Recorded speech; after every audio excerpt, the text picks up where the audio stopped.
अस्सलाम वालेकुम, welcome to my channel. आज हम नावल स्टार्ट करने जा रहे हैं। उसका नाम है बदले की आग और इसकी राइटर है निकल राजपूत। चलिए स्टार्ट करते हैं। बहुत बड़ी और खूबसूरत हवेली, हर तरफ रोशनी ही रोशनी जगमगा रही थी। बहुत खूबसूरती के साथ सजाया था हवेली को। बाहर फूलों से भरा बागीचा, हर तरफ खूबसूरत से फूल, सुहाना मौसम एक दिलकश सा मंजर पेश करे थे। इतने में गाड़ी का शोर सुनाई दिया और गाड़ी का दरवाज़ा खुला और एक खूबसूरत नौजवान गाड़ी से उतरा। लंबी 5 फुट से ज़्यादा की हाइट, कसरती जिस्म, सफ़ेद रंग, काले कपड़ों पर मलबूस लिबास, ऐसा ऐसा कदम उठाकर इस खूबसूरत हवेली की तरफ कदम बढ़ा रहा था। चेहरा धुंधला सा सही, नज़र किताब में नहीं आ रहा था कि पलवशा उठो, पलवशा कॉलेज की देर हो रही है, अगर अब तुम नहीं उठी ना तो अच्छा नहीं होगा। पलवशा आखिरी बार कह रही हूँ, मैं उठ रही हूँ या नहीं। प्रीशा तकरीबन 15 मिनट से पलवशा को जगा रही थी और ढील बनकर सोई थी। और ये क्या, अचानक ही पलवशा हड़बड़ा कर उठी। जब बर्फ़ की तरह ठंडा पानी अपने ऊपर महसूस किया। फिर क्या, पलवशा का ड्रामा शुरू। उफ़ो प्रेशिया आपको ये क्या किया आपने? आपको पता है कितना जवाब दे गई थी मैं, इतनी प्यारी बड़ी सी हवेली, फूल बाग, हाय और मेरा हैंडसम शहज़ादा। प्रेशिया आप भी ना थोड़ी देर और रुक जाती। मैंने अपने शहज़ादे को देखा भी नहीं, वह मासूम सा मुँह बनाकर बोली। और प्रीशा सामने खड़ी अपनी मासूम पागल सी बहन की ड्रामेबाजियाँ देख कैसे घूर रही थी। अच्छा चलो बस अब, वरना कॉलेज की देर हो जाएगी तुम्हें और मुझे। यूँ नहीं किया, मेरा पहला दिन है। यूँ नहीं कहा, मैं नहीं चाहती कि तुम्हारी वजह से मैं भी लेट हो जाऊँ। अब जल्दी से उठो, तैयार होकर बाहर आ जाओ। भाई सब तुम्हारा इंतज़ार कर रहे हैं। तुम्हें पता भी है ना कि सब मिलकर नाश्ता करते हैं। फिर भी तो तुम और तुम्हारे ख्वाबों के शहज़ादों ने हमें तंग कर रखा। अच्छा ना प्रीशा, आपको आ रही हूँ ना, तैयार होकर मेरे शहज़ादे को भी कुछ ना कि अब आप जाएँ। खुद ही मुझे बातों में लगा रही है, फिर मुझे कहेंगी मैंने देर करवा दी। वो ये लड़की भी ना 10 मिनट के अंदर अंदर तैयार होकर आ जाओ। जाते जाते प्रीशा टाइम का बताना नहीं बोली। एक तो प्रीशा, पोमीना, पलवशा, जल्दी से तैयार हो जाओ वरना फिर से अबू ने आ जाना। पलवशा खुद से ही बड़बड़ाते हुए ड्रेसिंग से कपड़े निकाल कर वाशरूम में घुस गई। अस्सलाम वालेकुम मोहम्मद जान, पलवशा प्रीशा ने एक साथ कहा और फिर दोनों ही मुस्कुरा कर कुर्सी पर बैठ कर नाश्ता करने लगी। ईशर बेगम, इतनी देर करती है आज तुम दोनों ने, पता भी है ना आज पलवशा का यूनी में पहला दिन है, तुमने कॉलेज भी जाना, फिर भी इतनी देर तैयार होने में। और फिर क्या भाई, पलवशा मैडम का ड्रामा शुरू। मोहम्मद देखे ना, प्रेशर आपको ने कितना लेट करा दिया है। मैंने कहा भी कि जल्दी उठ जाए, पर भाई ये मैडम तो पता नहीं कौन से गते घोड़े बीच के सो रही थी। प्रेशर का इतना कब ले दी था, सुकून से बैठी नाश्ता करी थी। इसे अपनी छोटी नौटंकी बहन का पता था। और फिर यूसुफ दुरानी, ईशर बेगम दोनों की नोक झोंक देकर मुस्कुरा दी। फिर वो नाश्ते से फारग होकर ड्राइवर के साथ चले गए और गार्ड्स जो हर वक्त इनके साथ ही होते थे। यूसुफ दुरानी एक बहुत बड़े बिजनेसमैन थे। दुनिया की नज़र में तो एक अच्छे बिजनेसमैन थे, लेकिन हकीकत इसके बरकस थी। उनकी बस दो ही औलादें थी, प्रीशा और पलवशा। प्रीशा 20 साल की थी और पलवशा 18 की। दोनों बहनों को एक कुदरती खूबसूरती से नवाजा गया था। पलवशा की बड़ी बड़ी ब्राउन गहरी आँखें, छोटी सी नाक, दूध की तरह सफ़ेद रंग का सुर्ख, छोटे लंबे कमर से नीचे तक आते बाल और जितनी दिखने में मासूम थी, कोई नहीं जानता था कि सीधी सादी मासूम से दिखने वाली पलवशा कितनी शरारती है। और प्रीशा भी कोई कम खूबसूरत नहीं थी। तीखे नैनो नक्श, सफ़ेद और दूधिया रंगत और लंबे बाल, लेकिन वो पलवशा की निस्बत थोड़ी डरपोक थी। हवेली से निकलता एक नफूस संजीदा अंदाज, ब्लू जीन्स के ऊपर वाइट शर्ट पहने, मखसूस अंदाज में पैंट की पॉकेटों में हाथ डाले कदम भराकर आगे तरफ बढ़ रहा था। अपनी पर्सनालिटी से वो किसी को भी अपनी तरफ मुतवज्जो कर सकता था। सारे मुलाजिम लगान नीचे किए खड़े हुए थे। वो गाड़ी के करीब पहुंचा तो अकरम ने गाड़ी का दरवाज़ा खोला। अकरम ही था जिसे वो बात करता था और अकरम भी बिना झिझक से कोई भी बात पूछ सकता था। अकरम ज़ियान शाह का खास सेक्रेटरी था, वरना किसी सेक्रेटरी या मुलाजिम में इतनी जरूरत नहीं थी कि वो ज़ियान शाह से उलझ सके। वो गाड़ी में बैठा अपनी मज़े की तरफ रवाना हो गया। मीर शाह कब आएगा मेरा बेटा? अब तो इसकी पढ़ाई भी मुकम्मल हो चुकी है, इसे क्या जल्दी आए?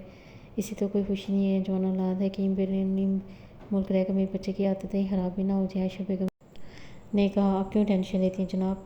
जैसा आप सोचते हैं वैसा कुछ नहीं, यकीन रखें अपने बच्चों पर। मीर शाह ने आयशा बेगम को प्यार से समझाते हुए कहा।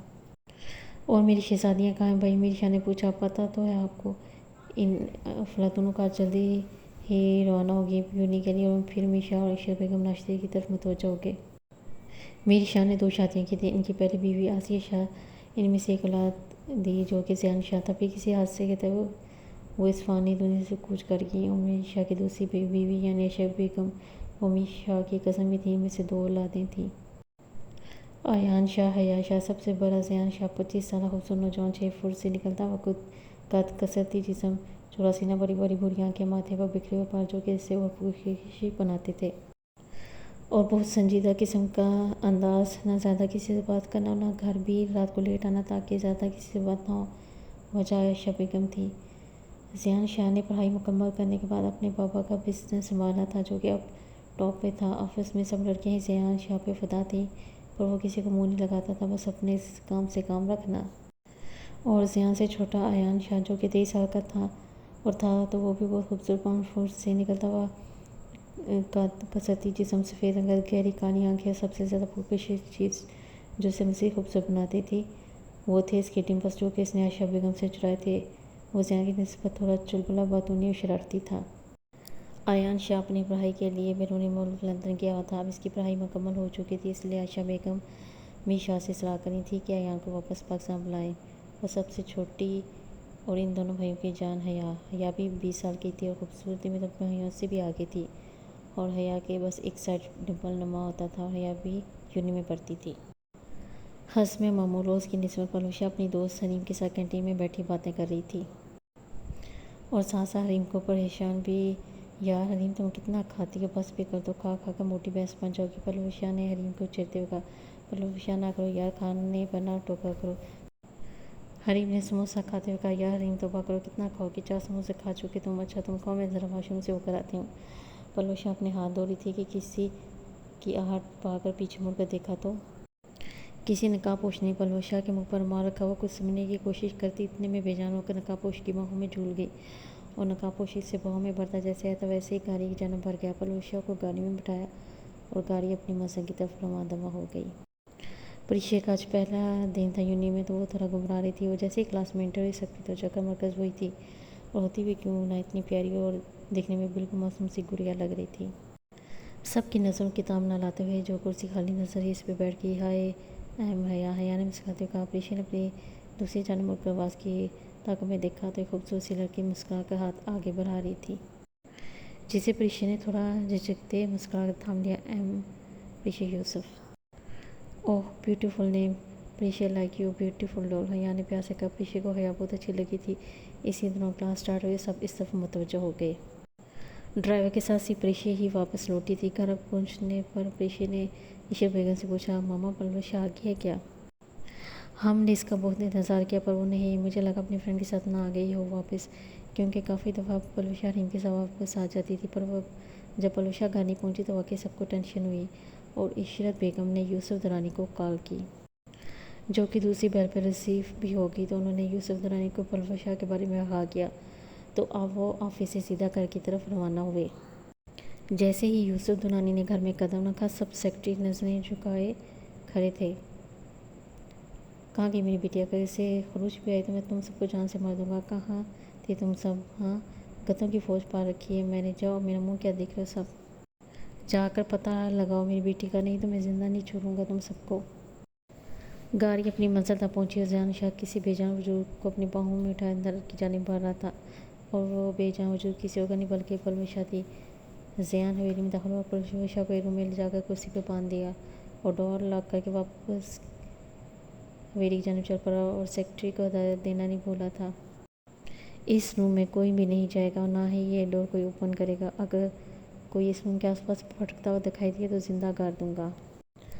मुलाजिम और सेक्रेटरी खौफ के मारे नजर नीचे की तरफ झुकाए चित पड़ चुके थे, और ज़यान लंबे लंबे डंग भरता घर से निकल गया। तकरीबन 1 घंटे के करीब जाकर पलूशा को होश आया और सब घर को समझने की कोशिश करने लगे। जब इधर उधर नजरें दौड़ाईं तो खुद को एक बड़े से खूबसूरत से कमरे में बंधा हुआ पाया। पलूशा चलाई, कोई है, खोलो मुझे यहाँ से। हिम्मत भी कैसे हुई मुझे यहाँ लाने की?